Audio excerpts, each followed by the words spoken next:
Bienvenue dans cette nouvelle formation qui va nous apprendre comment utiliser des utilitaires graphiques pour gérer nos services, bases de données, .ftb, mail et tout ce qu'on aura à faire plus tard. Et nous aurons dans cette suite utilisé deux grands utilitaires, une pour les bases de données qu'on va appeler le phpMyAdmin et un deuxième qui sera ce qu'on appelle le webmin.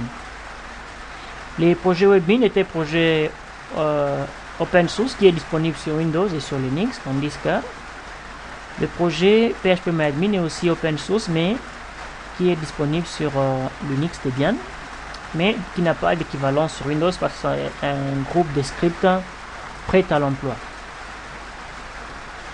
Alors le webmin, c'est tout simplement, je commence par le phpMyAdmin, c'est tout simplement un ensemble de scripts, de gestion de contenu qui nous permet de gérer notre base de données graphiquement comme à distance. L'avantage que nous avons, c'est que le webmin est directement utilisable sur nos distributions Linux et il est disponible dans le premier DVD de Debian. Et nous pouvons tout simplement l'installer avec un apt-get install phpMyAdmin.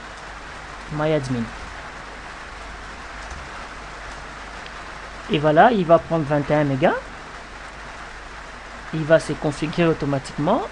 Il me demande tout simplement quel serveur web j'ai besoin de reconfigurer. Je vais tout simplement lui dire que moi, ce qui m'importe, c'est seulement Apache 2.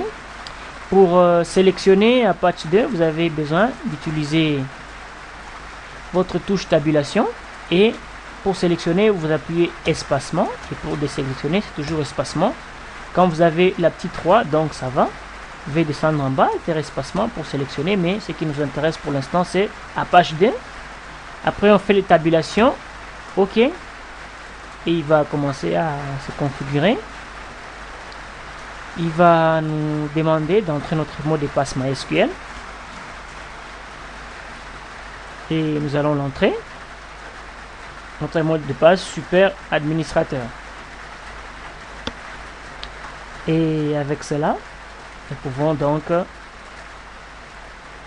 continuer à se paramétrer. Il va configurer les serveurs Apache lui-même. Il va s'implémenter.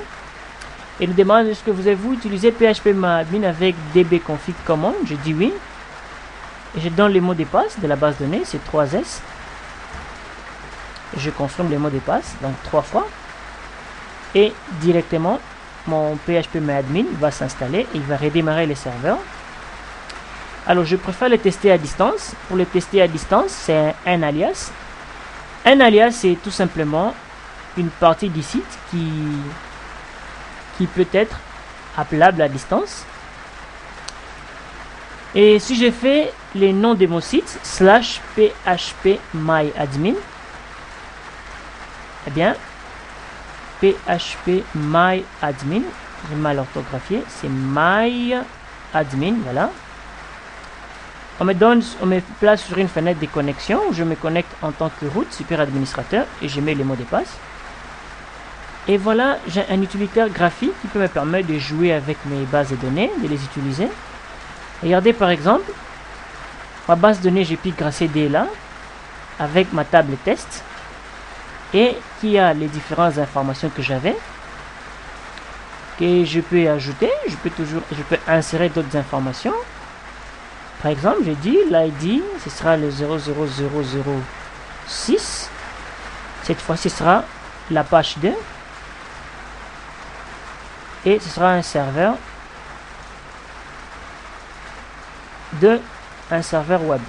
Comme commentaire, j'exécute. Voilà. Si je vais voir les données qui sont à l'intérieur, j'ai Apache 2 qui vient de s'ajouter. Je peux supprimer par là. Je peux modifier par là. Voilà. Et des MySQL clients, je les mets en majuscule. Je mets tout simplement MySQL serveur. Et j'exécute. Je peux créer des tables dans la base de données. Je crée une base de données, par exemple, application. Et je lui donne 3 colonnes. Bon, je lui dis voilà, la première partie, ce sera aussi l'ID app, nom de l'app,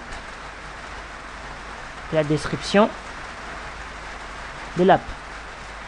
Ici, j'ai des paramètres plus intéressants comme l'auto-incrément et clé primaire. Je lui mets les formats. Si je ne sais pas bloquer les codes SQL, je peux créer alors mes codes graphiquement. Et je peux donner une description.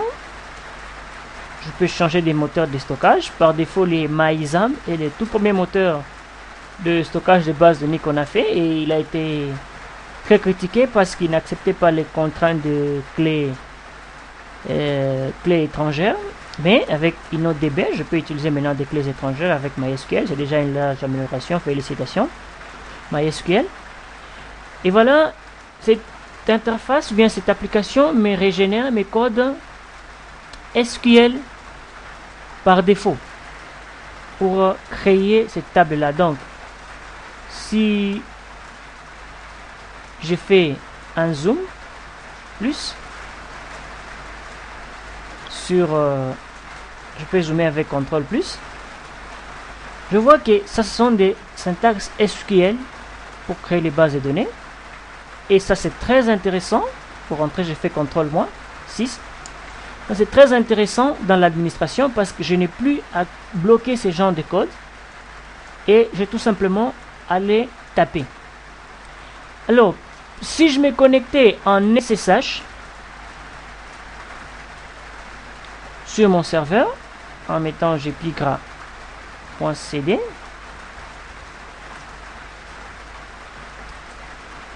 si je n'ai pas besoin de rentrer sur les VMware et que je me connectais en SSH,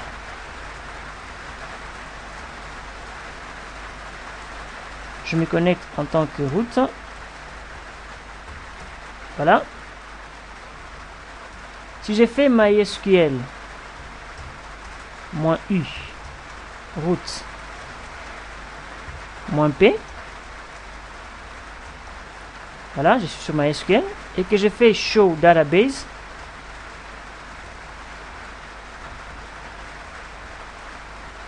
j'ai toujours ma gpigra. Je vais utiliser la gpigra cd, et je mets select all. Erreur. Je dis select all from test. Voilà, j'ai les changements qui sont faits: serveur web, serveur DNS, serveur des bases de données, MySQL serveur, ce n'est plus MySQL client. Donc les modifications ont été bien prises en compte. Et je vois que j'ai 4 bases de données. Mais j'ai aussi, si j'essaie de faire show tables, eh ben, j'ai la table test et la table application. Donc avec cet utilitaire là, je peux faire des recherches en fonction des critères, je peux faire le suivi de mes tables, je peux exécuter des requêtes personnalisées sur des colonnes que je peux prendre en question, comme on fait sur Access, en faisant des tris croissants, décroissants et sous forme et avec des critères. Je peux exporter les bases de données. Par exemple, si je prends la base de données, exporter les tables test et application, je prends la test, je dis voilà, je vais l'exporter au format SQL. C'est tout simplement de faire exécuter, et oui, voilà, je peux ouvrir le fichier et je vais voir que j'ai des codes SQL correspondants. Je peux ouvrir avec un programme approprié. Voilà, les bloc-notes ou les WordPad par exemple. Et voilà, j'ai des codes SQL, voilà, d'exportation des bases de données. Ça c'est pour les gens qui font les bases de données. Donc voilà, je vois bien que là, il me dit que c'est la PHP-MyAdmin version 3.3 Debian. Voilà, il me donne les types de formatage. Il me crée une table. Il me donne pas la syntaxe de créer une base de données parce que je n'ai pas dit ça. Et il m'insère les données. Donc, tout est bien respecté. Donc, cet utilitaire est très important pour l'utilisation à distance de bases de données. Je peux aussi créer des utilisateurs avec cette base de données. J'ajoute par exemple un utilisateur qui s'appelle Cyril, qui peut se connecter à partir de n'importe où et qui a un mot de passe qui s'appelle Cyril. Je le retape à nouveau et je lui donne tous les privilèges. Donc donner les privilèges passe partout à ces messieurs et j'exécute. Donc si je me déconnecte maintenant,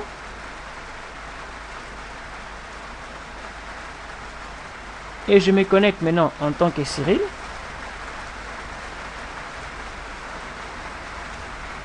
eh ben, je reprends la même interface.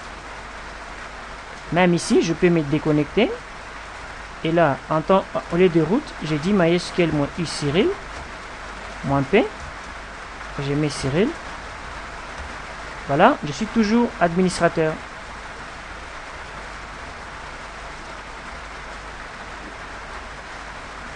Cet utilitaire est très important et voilà pourquoi je l'utilise pour administrer mes bases de données à distance. Cependant, jusque-là, notre base de données est incapable d'être contactée à distance. Pourquoi? Parce que les connexions réseau associées sont encore bloquées. Donc, il n'écoute que sur les réseaux locaux. Il faut d'accepter à ce serveur, il faut lui permettre de lire ou bien d'intercepter toutes les connexions qui viennent de toutes les interfaces réseau. Et pour cela, PHPMyAdmin prouve ses limites. Et pour aller faire ce genre de configuration, on ne pourra plus utiliser les MySQL admin, PHPMyAdmin. Il faut utiliser l'autre utilitaire qu'on appelle maintenant le Webmin. Webmin est un logiciel qu'on peut télécharger sur Internet, sur le site de Webmin. Si j'ai la version Red Hat et la version Linux, ces logiciels, je peux le télécharger gratuitement sur le site de la Debian. Et quant à moi, pour l'utiliser, je vais tout simplement les paquets sur cet ordinateur. Comme j'ai installé les additions invitées, je vais tout simplement les glisser, déplacer ici. Voilà, et il va venir.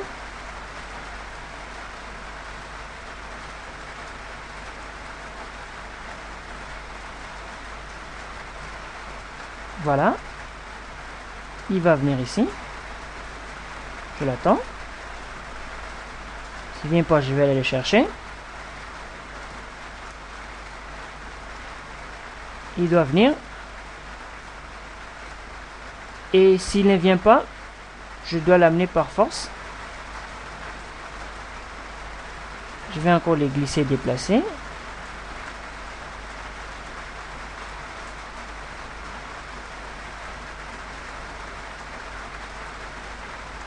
Voilà, il est en train de se copier. Voilà, il va là.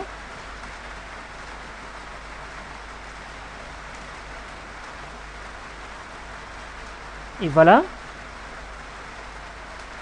Donc, eh bien, il est bel et bien arrivé. Et il est arrivé au complet. Voilà. Qu'est-ce que je vais faire? Je vais les copier dans mes documents.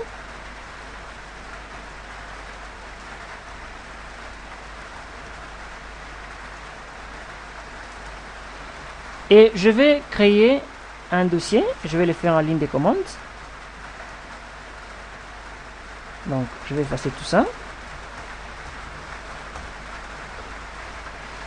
Donc, dans le home Cyril document, je vois bien que j'ai le vmode distrib tool et les webmin 1.6.tar.gz. Je vais créer un document que je vais appeler webmin. Et puis, je vais déplacer les fichiers webmin-1.gz vers les webmin. Non, vers le dossier webmin. Et puis, je vais aller dans les dossiers. Avant d'aller dans les dossiers, qu'est-ce que je vais faire? Je vais donner à ces fichiers, le webmin 1.6tar.gz, une visibilité lecture, écriture, exécution. C'est le 777. Et je vais l'appliquer à webmin-tar.gz.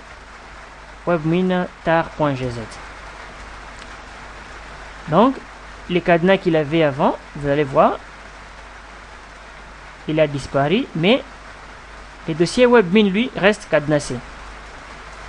Alors, je vais faire la même chose. Je vais tout simplement faire maintenant le chmod que je vais appliquer seulement à webmin, et c'est là d'une manière récursive. Donc, je vais ajouter -r. Et lorsque je vais rentrer, je vois que mon webmin n'a plus de cadenas. Alors, je vais aller dans le dossier webmin et je vais voir que le fichier est à l'intérieur. Alors, pour décompresser et extraire ce fichier, c'est un fichier compressé, je vais utiliser la fonction tar -x pour dire extraire, -h xvf, voilà. X pour dire je vais extraire, V pour dire récursif, F pour dire montre chaque fois ce que tu fais. Et voilà, le fichier c'est les webmin 1.630. Voilà, on est en train d'extraire le fichier. Il est en train de s'extraire, donc il décompresse et extrait les fichiers.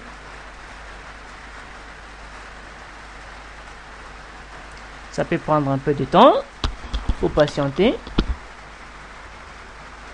Donc bref, la commande tar-xvf, c'est tout simplement décompresser les fichiers. X pour extract, V pour une décompression récursive, donc descend dans le sous-répertoire, et F pour afficher chaque fois ce qu'il fait. Et voilà, si je vais dans le document webmin, je vais voir qu'il y a un dossier webmin 1.30 qui est là. Qu'est-ce que je vais faire? Je vais supprimer les fichiers webmin.130.tar.gz, donc il disparaît, je ne l'ai plus, et je vais tout simplement faire un chmod 77777 à l'intérieur de ces dossiers d'une manière récursive et que je vais appliquer à tous les fichiers. Voilà, le cadenas a disparu. Alors qu'est-ce que je vais faire? Je vais encore entrer dans les dossiers qui viennent de se créer et je vais exécuter la commande ./setup.pl. En fait, à quoi ça va servir? Tout simplement à créer une interaction d'installation de mon fichier webmin. Je fais entrer et on commence à me poser des questions. Comme j'ai installé les pilotes invités, tout ce que j'ai à faire, c'est reproduire les schémas qu'il me propose. Donc, je vais mettre les fichiers de configuration dans etc webmin. Le site va s'héberger dans var webmin. Les ports par défaut que je vais utiliser sera les 10 000. Le nom de l'utilisateur, je vais me loguer avec Cyril. Et le mot de passe sera admin. Admin, c'est moi qui choisis. Et il faut redémarrer les serveurs au début. Et voilà, il va copier les scripts. Voilà, et changer les permissions. Et à la fin, il va me dire merci, vous pouvez vous lancer et utiliser votre webmin. Voilà, il y a des petites erreurs de configuration, mais on va finir par l'utiliser.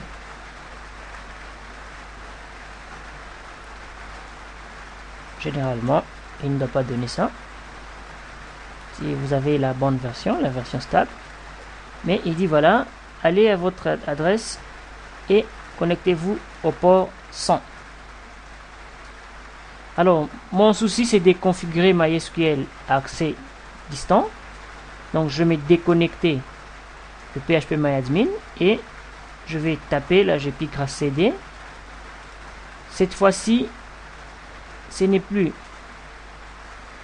/phpMyAdmin, ce sera 2.10.000. Et voilà, je tombe sur mon www.gpk.cd. Les mots de passe, les noms d'utilisateurs, c'est Cyril. Les mots de passe, c'est admin. Et voilà, j'ai mon webmin logon on Cyril. Je peux changer la langue en allant change language and theme et je choisis utiliser le French FR et je make changes. Tout a été fait, tout ce qu'il y a à faire, c'est me déconnecter et puis me reconnecter encore en tant que Cyril admin. Et voilà, le webmin devient en français. Là sont des premières configurations. Le deuxième sont des systèmes, donc tout ce qui est démarrage, utilisateurs et groupes. Je peux créer des utilisateurs et les groupes ici. Voilà, les groupes sont là. Et ce qui m'intéresse, ce sont les serveurs. Voilà, j'ai presque tous les serveurs. ProcMail, lecture des courriers, serveur des bases de données, MySQL, serveur des noms. Donc je peux reconfigurer mon serveur DNS. À partir d'ici, je peux voir les zones que j'ai créées. Donc les zones qui existent, je peux créer des zones ici. Et les zones qui existent là, zone racine, les 0, 127. Les zones inverses, là je pique .cd, elle est là. Avec tout ce qu'il y a, les serveurs des noms, les serveurs des messageries que j'ai configurés, les serveurs autres que j'ai configurés dans les adresses A. Alors ce qui m'intéresse, c'est mon serveur de base de données. Je me log en tant que root. Et les mots de passe 3S majuscule. Sauve. Alors ce que moi je vais aller configurer, c'est tout simplement les MySQL Server Configuration. Et je vais tout simplement aller changer ici MySQL Listen Address Any à la place de 127.0.0.1. Et je sauvegarde. Alors, il ne suffit pas de sauvegarder, je m'excuse. Il faut sauvegarder et redémarrer. Save and restart MySQL. Ça signifie tout simplement que ce que j'ai fait doit être sauvegardé. Et voilà, il me dit que voilà, MySQL doit être redémarré. Et j'ai refait Start MySQL Server. À partir d'ici, MySQL est ouvert, c'est-à-dire je suis maintenant capable de contacter MySQL à distance. Faisons un test.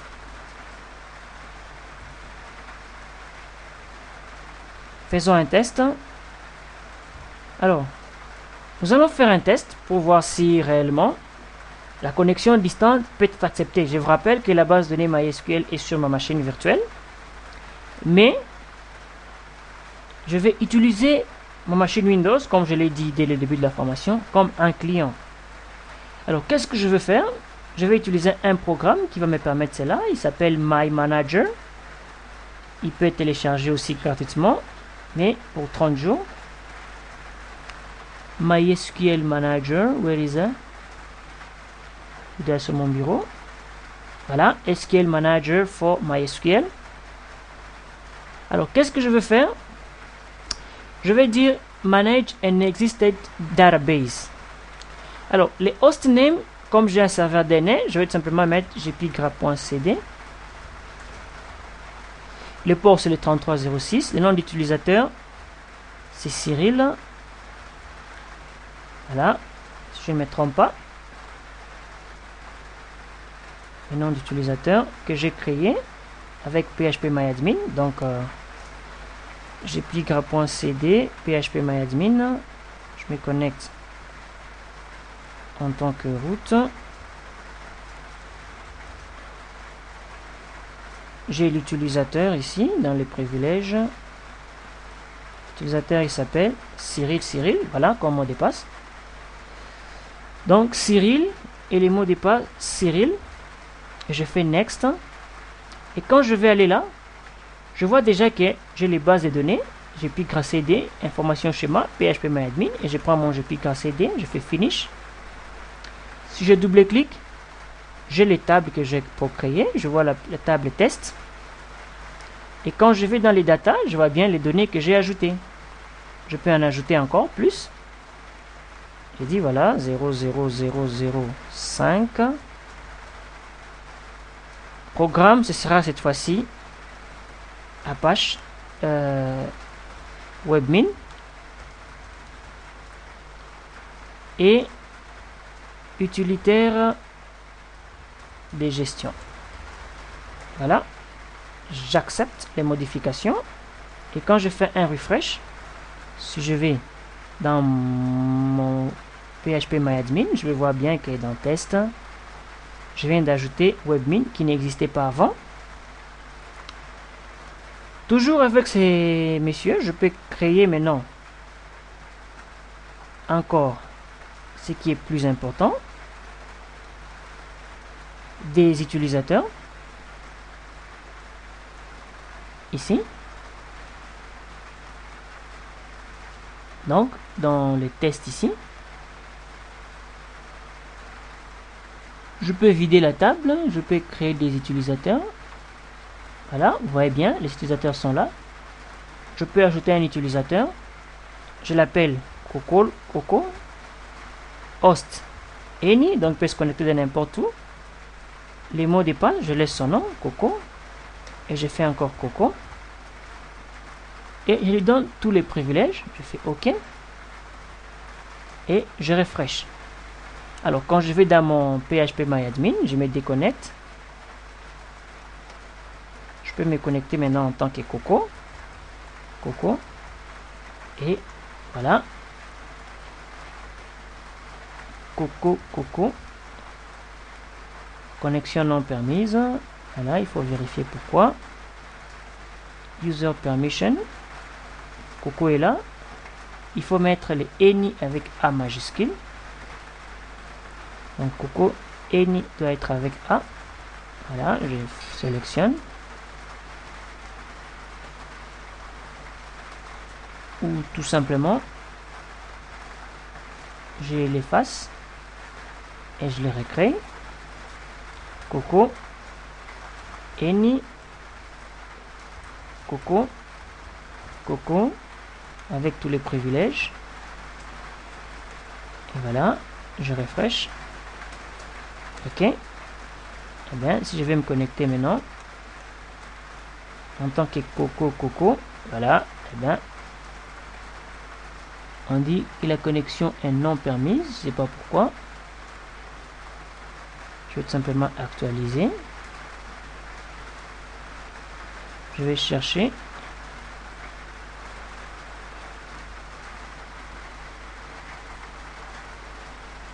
Voilà.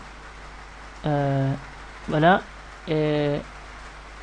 Monsieur Coco n'a aucune permission.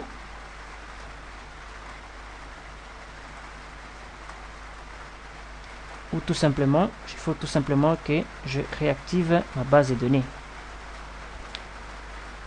Donc, voilà. Et dit voilà, je quitte. Et je me connecter cette fois-ci. J'ai gra.cd en tant que Coco. Voilà. Coco.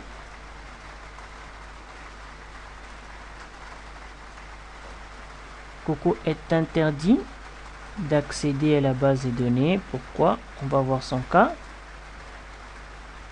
On les licencie. Eh bien, c'est parce qu'il n'a pas été créé en mode administrateur. Donc, je peux on peut les rayer. On peut les rayer de la liste des utilisateurs et se reconnecter en tant que Cyril.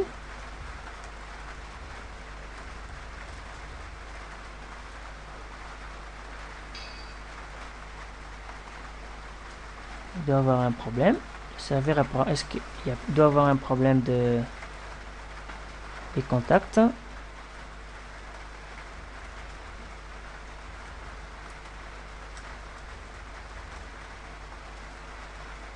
Là, je me connecte en tant que route. Les privilèges. Il faut tout simplement aller changer les privilèges et Coco.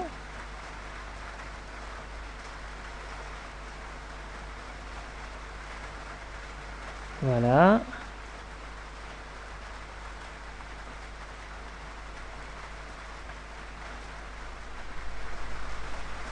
Là, il faut lui donner des privilèges.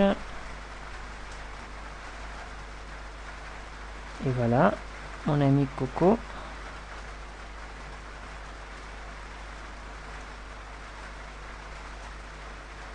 Il doit se connecter avec comme serveur.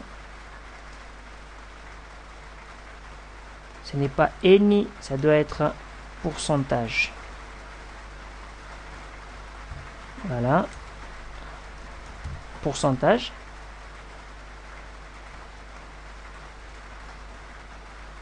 Et j'exécute. Et là donc, Monsieur Coco est permis de se connecter maintenant. Et là où il veut. Donc si je quitte, je fais Coco. Coco. Voilà, il peut se connecter maintenant. Et quand je vais à partir d'ici, là j'ai pigra.cd, et bien Coco peut se connecter avec tous les privilèges et il peut manipuler la base gpigra.cd. Et la chance c'est que Coco peut encore créer un autre utilisateur qui va s'appeler cette fois-ci Lolo. Et il peut se connecter à partir de n'importe quel sous-réseau, signifie pourcentage, avec les mots de passe Lolo.